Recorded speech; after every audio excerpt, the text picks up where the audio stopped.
What is up, everybody, and welcome back to the channel. So as I promised, I'm going to do a little bit of a kind of how-to guide for submitting cards, because like I said, when I did it, there were a lot of questions I had that I kind of had to like self-learn.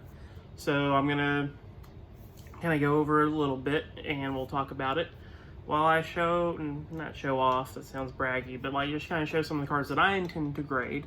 Some of them are from when I was a kid. Some of them are cards I've acquired that are Wizards of the Coast, but I have acquired them recently. And some of them are things that I've pulled on the channel that if you go back to some of my previous videos, you can see me open those packs and pull these cards. So let's just get right into it. Try and make this as short as I possibly can, and address any comments or questions down in the comment section. But before that, if you enjoy this video or any of my other videos, please consider subscribing and go ahead and hit that thumbs up button and drop a like. Thanks. Alright, so as stated, here's some of the cards. So we pulled Skyla not long ago, and I recently acquired this holographic Japanese Dragonite with a beautiful swirl.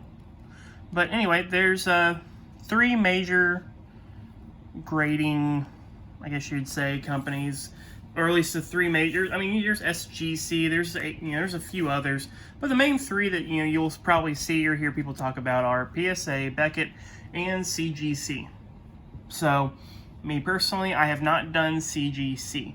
I think they are a good grading company. They originally were grading comic books, so they've not recently, but they're newer to the card grading aspect, but I think they're very good. I think they're strict on their grading, so I don't think CGC slabs are any less value than a Beckett or some PSA. PSA will always be considered the top tier.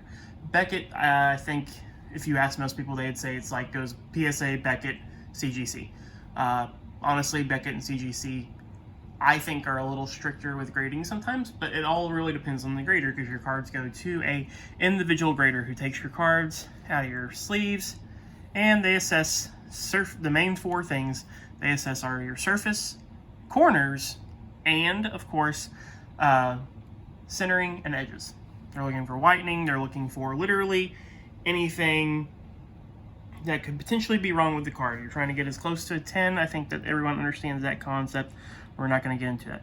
But when filling out the forms, so PSA has two ways you can do it. You can either print out the forms and fill them in by hand, which is fine. There's nothing wrong with that. You have to do that with Beckett. I do not know anything about CGC submissions, so I am not going to speak on that. I'm only mentioning them as one of the top three, most respected and sought after grading companies. But with Beckett, you have to do a written submission, and it's not difficult. It's on their website. They have an app. Both of them have an app. You can literally just print it off straight from your app and fill it out that way. Or you can do PSA electronically. And electronically, so some of the things that I didn't understand was pricing. That was the biggest thing that confused me about PSA. So PSA, their pricing, currently they have their lower end suspended, I believe, until July is when they expect to open that back up. But in July, they're going to open it back up, and it has different tiers. I don't know what they currently are price range, but the lowest tier is typically $20. If you're a platinum or gold member, you have access to monthly special rates. So like sometimes they'll do Pokemon cards or other trading card game cards for like $8 or $10 a card or something like that, when it's normally $20 for the regular or economy. But for PSA, the difference between PSA and Beckett, so like let's say you go through and you're like, okay, I'm gonna do $50 a card, because you have to pay by the card, not for the entire submission. So if you have 10 cards at $50, that's $500 for submissions right there, done. That's not even including shipping. Shipping is included, and you don't pay PSA shipping. They don't take out any of it until after the grading process is completed. Then if there's something you dispute, you can contact them and dispute it that way if they try and mark it up. Because marking up what you think. So let's say you estimated those cards at that value. Let's say you send in a Dark Charizard, for example. And you're like, okay, cool, it's an older card, it's still clean, it's got a little bit of whitening down here. that's definitely, in my mind, going to get like a solid 8 or a 7. Cool. So you estimated it at a certain price. Hypothetically, let's say they get it, they like your card better than you like your card, and they say, oh, it's a 9. They can mark it up. They don't always do. A lot of people, you know, get away with sending in really high value cards, and they come back and high grades more than what they expected. All the time, it happens. But sometimes they have the ability to mark it up. So, you know, instead of paying $50 for that card, you now pay $75. And it can go all the way up to like almost $1,000 a card. It also determines the turnaround time. Beckett's not that way. Beckett, if you pay $35 for subgrades, because Beckett and CGC put subgrades on slabs, if you pay for it, it's usually a little bit extra than just straight slabs like PSA. They cover it. They're like, cool, you paid $35. It's a $10,000 card. We don't care. That's what you paid for it. At least I don't. I've never heard of Beckett marketing anything up. So, but I know they do with PSA. Me personally, I'm probably going to be going with Beckett almost exclusively moving forward, because their services are still available. I don't have over, you know, $500, $100 a card in money. But I can afford $35 a card. Now, you have to wait a while. Like, I submitted my submission that you saw in the PSA submission video. I submitted that all the way back in August of last year. It took about 8 months for me to get it back. Almost 9 months. It was closer to 9 months. So that's what you're looking at potentially for that turnaround. It's going to be a longer turnaround. It used to be, it was like a 5 or 6 month turnaround. Well, now it's closer to like 8 or 9 months. That's just because thanks to the boom recently with collectors and everything, it's taking a while longer for them to grade cards. But you can still do the overnight or, you know, 2-week turnaround and stuff. And those are more affordable. I think the 2-week turnaround thing is like, for Beckett, it's like 100. For PSA, I think it might be a little more than that, like 150 or something like that. But I don't have the prices pulled up right in front of me, so who's to really say at the moment. But let's go over some of the things. Like, okay, so all of them, you have to put them in rigid card savers like this. Can't be top loaders. Sorry.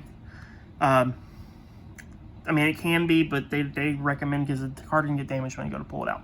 I also have recently started doing this, where you put it's just a little thumb tab, like if you're taking notes or something, you just put it on the back of your sleeve, and you just can slide it in and out relatively easy. So, but yeah, that's how you do that. And it's got to be in a single sleeve on the inside as well. But let's do this one, or let's see. Okay, yeah, that's the only one I have that has a clear back on it, so we can kind of look. So right now, the things you're looking for is centering. So each different company has their own rules for centering. I think PSA, like for a 10's like a 60-40 or something like that. They have tools for it, but I mean, you can kind of get, with Pokemon cards, it's a little easier than sports cards. You can really tell based off the border. That's really how you tell how the centering is. So this one's actually got pretty good centering. Let's show one. So for example, on the front of this one, on this Dragonite, really thin border at the bottom, it's thicker on the top. You can easily tell that the centering is off a little bit. So that brings the card value down.